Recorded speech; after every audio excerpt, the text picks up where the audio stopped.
சிறந்த தலைமை அப்படிங்கிறது ஒரு நிர்வாகத்தில் எப்படி இருக்கணும் அப்படிங்கிறதுக்கு புத்தருடைய ஜாதக கதையில் ஒரு கதை இருக்கு. வெற்றி பெறுவது மட்டும் ஒரு சிறந்த தலைமை பண்பு அல்ல. அவங்க குழுவில் இருக்கிறவங்க எல்லாரையும் பாதுகாப்பாக வச்சிருக்கிறது தான் அந்த தலைமை பண்புக்கு சிறந்த கூறு அப்படிங்கிறது அந்த கதையில் வெளிப்படுது. அந்த கதையில் பியூட்டி கிரே அப்படின்னு ரெண்டு மான்கள். பியூட்டி அப்படிங்கிற மான் ரொம்ப அழகாக இருக்கும். கிரே அப்படிங்கிற மான் கிரே கலரில் இருக்கும். இந்த ரெண்டு குட்டிகளுக்கும் இந்த தாய் தகப்பன் ரெண்டு பேரும் ரொம்ப அன்பாக வளர்த்துறாங்க. அந்த தகப்பனுக்கு வயசாயிருச்சு. அப்போ அந்த மான் தன்னுடைய குழுவை ரெண்டாக பிரிக்குது. மொத்தம் 200 மான்கள் இருக்கின்றன. அதில் 100 மானை இந்த பியூட்டிங்கிற அந்த மான் கிட்ட கொடுக்குது. இன்னொரு 100 மான்களை அந்த கிரே கிட்ட கொடுக்குது. கொடுத்துட்டு நீங்கள் தான் இனிமேல் இந்த 100 மான்களுக்கும் தலைமை பொறுப்பில் இருக்கணும், இந்த மான்களை நீங்கள் தான் வழி நடத்தி செல்லணும் அப்படின்னு சொல்லுது.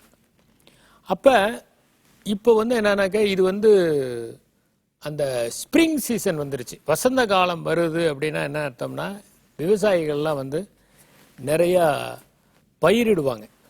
அதனால் இந்த வயோதிக மான் சொன்னிச்சு, நாங்கள் இங்கே ஏதோ அப்படி கிடைச்சதை வச்சுட்டு ஓட்டிக்கிறோம், நீங்கள் என்ன பண்ணுங்கன்னா இங்கேருந்து தூரமாக ஒரு மலைப்பகுதி இருக்குது, அங்கே உங்களுடைய அந்த குழுவில் இருக்கிற மான்கள்லாம் கூட்டிகிட்டு போங்க. ஒன்று தெரிஞ்சுக்கங்க, போகும்போது பத்திரமா போகணும். வயல்களை கிராஸ் பண்ணும்போது ரொம்ப கேர்ஃபுல்லாக இருக்கணும். உங்கள் மான்களில் எதுவும் அந்த வயலில் போய் சாப்பிட்டுச்சுன்னா மாட்டிக்கும். அதனால் இங்கேருந்து போயிட்டு நீங்கள் இந்த அறுவடைலாம் முடிஞ்ச பிறகு இங்கே வந்துடுங்க. அப்போ எந்த டெம்டேஷனும் இருக்காது. வயல்களில் போய் தானியத்தை சாப்பிட்ணும் அப்படிங்கிற ஒரு ஆசையும் ஏற்படாது அப்படின்னு சொன்னிச்சு. உடனே இந்த 2 மான்களும் கிளம்பிச்சு. இதில் இந்த கிரேங்கிற மான் இருக்குல்ல, அது கொஞ்சம் பேராசையான ஒரு மான். அது என்ன நினச்சிச்சு, நாம் கொஞ்சம் தம் பிடிச்சோம்னா டே அண்ட் நைட்டு கிராஸ் பண்ணி போயிட்டோம்னா நல்ல இடத்துக்கு போயிடுவோம், அந்த மலையில் இருக்கக்கூடிய நல்ல செழிப்பான பழங்கள் காய்கறிகள்லாம் சாப்பிட்லாம் அப்படின்னு முடிவெடுத்து அந்த 100 மான்களையும் நம்ம வேகமாக போகலான்னு சொன்னிச்சு. அப்போ இந்த விவசாயிகள் என்ன பண்ணுவாங்க, பகல் நேரத்தில் இந்த மான்கள் கிராஸ் பண்ணுங்கிறது தெரியும். அப்போ அவங்க என்னென்னா அம்புகளோட தயாராக இருப்பாங்க. இது பகல்லையும் இதுங்க ட்ராவல் பண்ணுறதை பார்த்தோன்னே என்ன பண்ணாங்கன்னா அவங்க அம்பை போட்டு கிட்டத்தட்ட ஒரு 30-40 மான்கள் இந்த கிரேயில் இருந்த இந்த கிரேங்கிற அந்த மானுடைய குழுவில் இருந்த மான்கள் இறந்து போயிடுச்சு. இப்போ இந்த பியூட்டிங்கிற மான் என்ன பண்ணுதுன்னா, பகல் நேரத்தில் நம்ம நடக்கவே கூடாது, கரெக்டாக பொழுது சாயும் போது நம்ம ஒரு 3-4 மணி நேரம் நம்ம வேகமாக போயிடலாம் அப்படின்னு முடிவு பண்ணி அவங்கள முன்னாட போக விட்டு இவர் பின்னாட போச்சு. எந்த மானாவது கொஞ்சம் அந்தாண்ட இந்தாண்ட போக முயற்சி பண்ணால் அதுங்களையும் கூட்டத்தில் சேர்த்தி அதுங்களை சீராக கொண்டு போச்சு.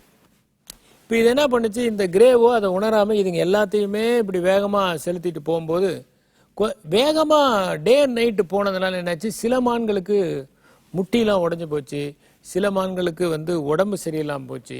இப்படி மேலே போய் சேரும்போது மொத்தம் 100 மானில் 50 மான் தான் மீதி இருந்துச்சு. ஆனால் இந்த பியூட்டி கரெக்டாக பொழுது சாயிற நேரத்தில் கூட்டிகிட்டு போனதுனால இந்த 100 மான்களுமே இந்த மலைக்கு போய் சேர்ந்தது.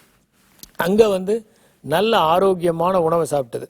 ஆனால் இங்கே என்னென்னா இதுங்க ரொம்ப அடிபட்டு ரொம்ப ட்ராவல் பண்ணதுனால இதுங்களெல்லாம் அங்கே போய் நல்லாவும் சாப்பிட முடியல.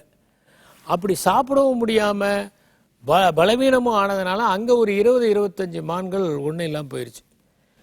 அதனால் திரும்பி வரும்போது என்னாச்சுன்னா இந்த மான்கள் ஒவ்வொன்றா பொத்துன்னு உழுவுது. கடைசியில் பார்த்தா இந்த கிரே மட்டும்தான் சேர்ந்தது. இப்போ இந்த பியூட்டிங்கிற மான் என்ன பண்ணுச்சு, அங்கே நல்லா இதுங்க சாப்பிட்டுட்டு சொன்னிச்சு, எங்கெங்கே நீர்நிலைகள் இருக்குமோ அங்கெல்லாம் நீங்கள் ரெஸ்ட் எடுத்துக்கலான்னு சொல்லி கூட கூட்டிக்கிட்டே வந்ததுனால இந்த 100 மான்களும் இந்த பியூட்டியோடு சேர்ந்து வருது.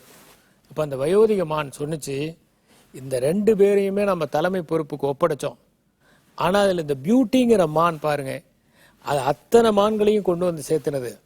இந்த கிரேங்கிற மான் ஆசைப்பட்டதுனாலையும் அவசரப்பட்டதுனாலையும் அது மட்டும்தான் சேர்ந்துருக்கு. அதுவும் முழுசாக சேரல. அது உடம்புலையும் எவ்வளோ காயம், எல்லா மானையும் பறி கொடுத்துட்டு வந்துருச்சு பாரு அப்படின்னு சொல்லிட்டு இந்த ரெண்டையும் கூப்பிட்டு சொன்னிச்சு, நான் பாருங்க, தலைமை பண்புங்கிறது எதில் இருக்குன்னா தன்னுடைய குழுவில் இருக்கிறவங்கள பாதுகாப்பாக கொண்டு போய் சேர்த்துறதுல தான் இருக்கு. அப்போ ஒரு தலைமை பண்பில் இருக்கிறவங்க எப்படி இருக்கணும்னா தனக்கு கீழே வேலை செய்கிறவங்கள ப்ரொடெக்ட் பண்ணுறவங்களா இருக்கணும். நாம் டெசிஷன் எடுக்கிறோம். சில பேர் என்ன பண்ணுவாங்கன்னா அவங்க டெசிஷன் எடுப்பாங்க, புகழ் வந்துச்சுன்னா அதை அவங்க வாங்கிக்குவாங்க, பழி வந்துச்சுன்னா அது யாரையாவது ஒருத்தர் பார்த்து அவங்க தலையில் போட்டு எனக்கு தெரியாதுங்க அவர் தான் அந்த ஃபைலை ஹேண்டில் பண்ணாருன்னு சொல்லி அவங்கள பலிகடை ஆக்கிடுவாங்க. ஆனால் ஒரு நல்ல தலைமை பண்பு உள்ளவர்கள் என்ன பண்ணுவாங்கன்னா ஆற அமர யோசித்து ஒரு முடிவு எடுப்பாங்க. அப்படி முடிவெடுத்த பிறகு அவங்க என்ன பண்ணுவாங்கன்னா அவங்க யாரையும் காமிச்சு கொடுக்க மாட்டாங்க, இதை நான் தான் எடுத்தேன், ஏதாவது ஆச்சுன்னா என்ன நீங்கள் தண்டிங்க, அவங்களுக்கும் இதுக்கும் எந்த சம்மந்தமும் இல்லை அப்படின்னு சொல்லுவாங்க. அப்போ கீழே இருக்கிறவங்க என்ன பண்ணுவாங்கன்னா இவ்வளவு தூரம் நம்மளை காப்பாத்துறாரு, இவருக்காக உயிரை கூட கொடுக்கலாம் அப்படின்னு அவங்க வேலை செய்ய ஆரம்பிச்சிருவாங்க. அது எதனால வருதுன்னா பாதுகாப்பு உணர்வுனால வருது. நம் கீழே வேலை செய்யற அத்தனை பேருக்குமே ஒரு பாதுகாப்பு உணர்வை நம்ம ஏற்படுத்தணும்.